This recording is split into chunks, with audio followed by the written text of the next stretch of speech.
Tu veux offrir Netflix, Prime Video ou Canal+ à tes voyageurs et ça sans te faire bloquer ton compte, sans flinguer ton historique et sans que des inconnus aient accès à tes infos perso. Dans cette vidéo, je vais te montrer comment équiper ton Airbnb en service de streaming intelligemment, sans partager ton mot de passe à tout le monde, sans que tes voyageurs puissent modifier ton compte ou mettre le bazar dans tes recommandations, et en gardant un coût le plus bas possible. On va voir ensemble les bonnes pratiques pour 1. Les anciennes télés, celles qui ne sont pas connectées, et les nouvelles Smart TV, comme on dit, avec toutes les applis intégrées. On va éviter de tricher avec les conditions d'utilisation des plateformes. Le but, c'est que tu comprennes les bons réflexes pour rester dans les clous, protéger ton compte et offrir une super expérience à tes voyageurs. On va être cash, la pire façon de proposer des streamings à tes voyageurs, c'est de leur donner ton compte perso. Tu files ton login Netflix ou Canal+, au début tout va bien, puis tu commences à voir des trucs bizarres dans ton historique, dessins animés, télé-réalité, films en polonais, tes recommandations sont complètement explosées. Et ça c'est le scénario gentil. Le vrai problème c'est le compte lui-même. Si Netflix, Disney+, ou une autre plateforme détecte trop de connexions depuis des lieux différents, trop d'appareils utilisés en même temps, ou un comportement jugé comme suspect, tu peux te retrouver avec, par exemple, un compte bloqué temporairement, une demande de changement de mot de passe qui tombe en plein milieu, voire des limitations d'usage. Et toi, tu te retrouves à gérer ça un samedi soir, alors que ton voyageur t'écrit « la télé marche pas, c'est quoi ce Airbnb ?» Autre problème, c'est la confidentialité. Quand tu donnes ton mail plus ton mot de passe, le voyageur, lui, il peut les noter, les réutiliser ailleurs, voire les partager sans que tu le saches. Autre chose, sur certaines plateformes, tu as la carte bancaire qui est enregistrée. Donc un achat VOD, un abonnement supplémentaire, et toi, tu le découvres quand tu reçois le mail de facture. Et on ne parle même pas des changements dans le compte, comme modifier la langue, supprimer des profils ou les renommer, restreindre des contenus modifiés pour les enfants, etc. Tout ça pourquoi ? Pour un avantage qui en réalité te fait perdre du temps, de l'argent et te met une pression à chaque nouvelle réservation. Avant de parler de solutions, il faut que tu comprennes un truc simple. Netflix, Prime, Disney+, Canal+, Apple TV+, ne sont pas pensés pour les locations courte durée à la base. Dans leur logique, ton abonnement c'est pour un foyer. Toi, ta famille, quelques écrans maximum. Toujours les mêmes lieux de connexion, une utilisation on va dire normale dans un cadre privé. Dès que tu commences à t'en servir comme si tu étais un mini-hôtel, ça coince. Certaines plateformes ont d'ailleurs des offres très spécifiques pour les hôtels, les résidences de tourisme, etc. C'est plus cher, plus lourd à mettre en place, mais c'est fait pour ça et c'est carré niveau règles. En gros, tu as deux grandes approches.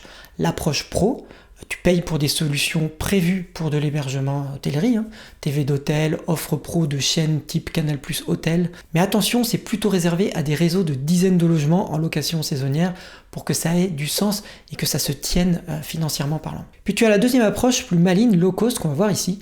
Tu ne prêtes pas ton compte, tu fais un compte dédié que tu gères où tu facilites simplement l'accès pour que les voyageurs utilisent leurs propres abonnements dans le logement, via une Smart TV, via un boîtier type Chromecast, Fire Stick TV, Apple TV, etc. ou en envoyant directement depuis le smartphone. Ton job, c'est d'offrir une expérience simple. La télé est là, les apps sont là, le Wi-Fi est propre et réactif et le voyageur n'a plus qu'à utiliser les services que tu proposes. On va voir la suite en deux parties. Partie 1, les solutions pour permettre aux voyageurs d'utiliser ses propres comptes de streaming. Puis la partie 2, c'est les solutions pour proposer les services de streaming en inclus directement avec la réservation, donc payée par toi. Commençons donc par la partie 1. Si tu as une vieille télé dans ton Airbnb, bonne nouvelle, ce n'est pas un problème, c'est juste un écran. Et un écran, tu peux lui greffer un cerveau. Concrètement, ta télé a une prise HDMI, j'espère, sinon en fait elle est vraiment très vieille. Et si oui, tu peux transformer ton setup pour pas cher. La solution la plus simple, c'est d'ajouter un appareil externe, un Chromecast, une Fire TV Stick, une Apple TV ou une box Android TV. Tu branches cet appareil en HDMI, tu le connectes au Wi-Fi du logement et d'un coup, ta vieille télé devient une Smart TV. Ce qui est bien avec ces appareils, c'est que tu peux à la fois proposer des services déjà inclus et en même temps permettre aux voyageurs d'utiliser ses propres comptes dès lors qu'il est connecté au même Wi-Fi dans ton logement. Avec un Chromecast par exemple, le voyageur ouvre Netflix, Prime, Disney+ sur son téléphone et peut envoyer la vidéo sur la télé en un clic. Tu n'as aucun identifiant à donner, tu ne te connectes nulle part et tu évites 100% des galères de comptes partagés. Dans tous les cas, tu vas laisser les apps déconnectées. À l'arrivée, le voyageur voit les apps, il peut aussi se connecter avec ses identifiants et il peut se déconnecter en partant. C'est plus lourd à l'usage, moi je ne le conseille pas, mais c'est possible. Ces appareils sont aussi pour la plupart l'avantage de permettre de contrôler même la télé avec la télécommande, la même télécommande. Quand le voyageur clique sur le bouton On de la télécommande de la Chromecast par exemple, cela allume la télé en même temps. Ça simplifie les manipulations pour les voyageurs. Pour la sécurité, tu peux bien sûr créer un Wi-Fi invité dédié aux voyageurs, éviter de connecter ton propre compte Google ou Apple sur l'appareil et de temps en temps faire une réinitialisation pour effacer les comptes restés connectés. Dans ton annonce Airbnb, au lieu de promettre Netflix inclus, tu peux indiquer TV plus Chromecast avec accès facile à vos plateformes de streaming Netflix, Prime, Disney+, etc. Tu restes honnête et tu offres en même temps une bonne expérience et tu ne sacrifies ni ton compte ni ton budget. Si tu as déjà une télé connectée, tu fais pareil, mais dans ce cas, tu n'as pas besoin d'appareil externe. La plupart permettent également d'envoyer du contenu directement depuis son smartphone sur la télé. Par contre, le piège classique, c'est de faire le truc simple. Tu te connectes avec ton compte Netflix, ton compte Prime ou Disney+, et tu laisses tout comme ça. Sur le moment, tu es content. Tu peux écrire Netflix inclus dans ton annonce. Les voyageurs trouvent ça cool, mais en réalité, tu viens d'ouvrir la porte de ton compte à des inconnus. Une Smart TV, ça garde tout en mémoire, par exemple. Tes comptes déjà connectés, ton historique, parfois même tes moyens de paiement pour du contenu payant comme de la VOD ou des abonnements supplémentaires que proposent les services. Un voyageur peut changer la langue, renommer ou supprimer tes profils, lancer des contenus que tu n'as jamais envie de voir dans tes recommandations ou carrément acheter des films ou des options sans même comprendre que ce soit toi qui sera facturé. La bonne approche, c'est que la télé soit prête mais neutre. Concrètement, ce que tu peux faire, c'est connecter la télé au Wi-Fi du logement, idéalement un réseau invité, mais c'est pas obligatoire, installer les applis principales, Netflix, Prime, Disney, YouTube, etc., laisser toutes les applis déconnectées par défaut, et sur place, le voyageur, il peut allumer la télé, ouvrir l'appli qu'il veut, se connecter avec ses identifiants, profiter de ses abonnements comme chez lui. Tu peux prévoir aussi un petit guide imprimé ou dans ton livret d'accueil, tu peux le rajouter. C'est pas top niveau expérience car c'est toujours quand même pénible de devoir connecter puis se déconnecter au moment de partir. Quoiqu'aujourd'hui les services de streaming proposent tous des solutions qui permettent quand même de simplifier la connexion en scannant un QR code avec le téléphone plutôt que de taper un password d'1 kilomètre avec la télécommande sur un clavier virtuel. Mais ça nécessite quand même de donner des instructions au voyageur et ça c'est source de problème s'il ne s'en sort pas et donc il va te contacter, te poser des questions sur l'utilisation du système que tu as mis en place. Et bien c'est là qu'une solution qui répond à ta place au voyageur en lui indiquant ce qu'il faut faire, ça change la vie. J'ai créé un service qui justement fournit un guide complet en ligne au voyageur et lui répond directement à ta place sur Airbnb ou Booking s'il te demande comment connecter son téléphone à la Chromecast pour envoyer Netflix par exemple. Tu n'auras pas à bouger le petit doigt même à 1h du matin. Ça s'appelle Now I Stay et ça utilise une intelligence artificielle spécialement entraînée pour la location saisonnière. Si ça t'intéresse, je te mets le lien en bas dans la description. Donc si tu permets aux voyageurs de déconnecter leur compte, n'oublie pas également d'appliquer quelques règles simples pour éviter les soucis. Certaines télés permettent de créer un profil invité ou un mode restreint. Tu peux mettre un code PIN sur les réglages par exemple et intégrer dans ta checklist ménage, vérifier si des comptes sont restés connectés, sinon les réinitialiser. Passons maintenant à la partie 2 où tu inclus les services de streaming à ton offre directement. C'est ce qui sera le plus apprécié par les voyageurs qui bien entendu ne sont pas tous abonnés à des services de streaming ou à tous les services de streaming. Certains seront heureux de pouvoir proposer Disney+, par exemple, qu'ils n'ont pas à la maison, à leurs enfants pendant le séjour. Les gros avantages, c'est 1, ils sont tranquilles pour profiter, et 2, ce sont de nouveaux contenus pour leurs enfants. Alors pour proposer Netflix, Amazon Prime ou autre en inclus dans ton logement, tu dois d'abord bétonner la sécurité.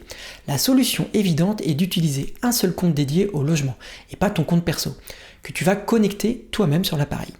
En fonction du service de streaming, tu peux appliquer quelques règles simples. Crée un profil invité dans Netflix, Disney+, etc. Donne-lui un nom clair, invité Airbnb ou guest. C'est ce profil-là que les voyageurs verront et utiliseront. Protège ton profil principal avec un code PIN. Comme ça, personne ne peut aller fouiller ton historique, tes listes ou tes paramètres. Vérifie les réglages liés aux achats et locations, VOD, options Canal+, films payants, etc. Si possible, ajoute un demande de code ou de mot de passe ou de PIN pour valider un achat. Évite de lier directement une carte bancaire sur ce compte ou à minima, surveille les mails de confirmation d'achat. Ensuite, pense à la routine entre 2 séjours. Ajoute dans ta checklist ménage, vérifier si un autre profil a été créé. Supprimer les profils inutiles, contrôler l'historique du profil, inviter si besoin. Si tu détectes un abus ou un truc bizarre, tu peux déconnecter tous les appareils depuis ton ordi ou ton téléphone. Dans cette configuration avec compte dédié, pas le choix, tu devras souscrire à un abonnement dédié pour être tranquille, donc ça coûte un peu plus cher. Tu verras qu'avec certains services de streaming, il est possible de ne pas créer un nouveau compte dédié au logement, mais plutôt de réutiliser ton propre compte perso. Tu ajoutes juste un profil guest, mais attention, cela peut être interdit dans les conditions générales du service. Ça l'est quasi toujours. Reste à évaluer ce qu'on entend par foyer, car tu peux avoir une résidence secondaire, c'est le cas de la location saisonnière, c'est finalement le même foyer. Attention, certains services vont le permettre visiblement en pratique, mais en réalité tu t'exposes à un blocage, une déconnexion, etc. C'est le cas de Netflix qui a changé les règles à ce sujet il n'y a pas longtemps, ou encore Disney+, ou Canal+, qui vont couper les appareils s'il y en a trop. Par contre, avec Amazon Prime, par exemple, ça fonctionne encore, pour le moment en tout cas. Ça permet d'économiser un abonnement supplémentaire. Tu auras juste à créer un compte guest et protéger ton compte principal. Prends toujours l'abonnement le moins cher qui propose un service suffisant pour ton logement et ton matériel. Exemple, si tu as une petite télé, l'abonnement HD suffira, pas besoin de 4K. Également, l'abonnement avec publicité suffira également pour une utilisation en location saisonnière, ça fera largement l'affaire. Il reste enfin une astuce intéressante proposée uniquement par Netflix à ma connaissance. Si tu prends l'abonnement un peu plus cher qui fait 4K, plus d'appareils, etc., il te permet d'ajouter au maximum 2 sous-comptes qui seront dédiés avec leurs propres identifiants. L'intérêt est que les sous-comptes payent moins cher, 5 € par mois de mémoire, tout en gardant les avantages du compte parent, pas de pub, 4K, etc. Et en plus, ils sont gérés par toi sur le même compte, ce qui est pratique. À toi de voir en fonction du tarif de la nuit, de ton budget, du standing, du niveau de prestation que tu veux proposer et de la concurrence si tu choisis entre proposer juste le matériel ou d'inclure les services de streaming. Moi perso, je propose plusieurs services de streaming inclus, ça plaît beaucoup et ça améliore le taux de conversion sur l'annonce et le taux de réservation. Tu n'es pas obligé de transformer ton Airbnb en salle de cinéma pour familles nombreuses. Mais aujourd'hui, si tu te contentes d'une vieille télé avec 3 chaînes TNT, tu es clairement en dessous des attentes des voyageurs. Prends 5 minutes après cette vidéo et pose-toi 2 questions très simples. 1. Quel type de télé j'ai dans mon logement? Vieille TV avec HDMI ou une Smart TV récente? Et 2. Est-ce qu'aujourd'hui, un inconnu voyageur pourrait toucher à mes comptes perso? Si la réponse à la deuxième question c'est oui ou je sais pas, tu sais déjà ce que tu as à faire. Si tu as plusieurs logements ou que tu gères une conciergerie, ce sujet c'est pas un détail, c'est une partie de l'expérience client et ça peut clairement faire la différence dans les avis. Voilà, c'était tout pour cette vidéo, j'espère qu'elle t'aura été utile et moi je te dis à très bientôt pour une prochaine vidéo.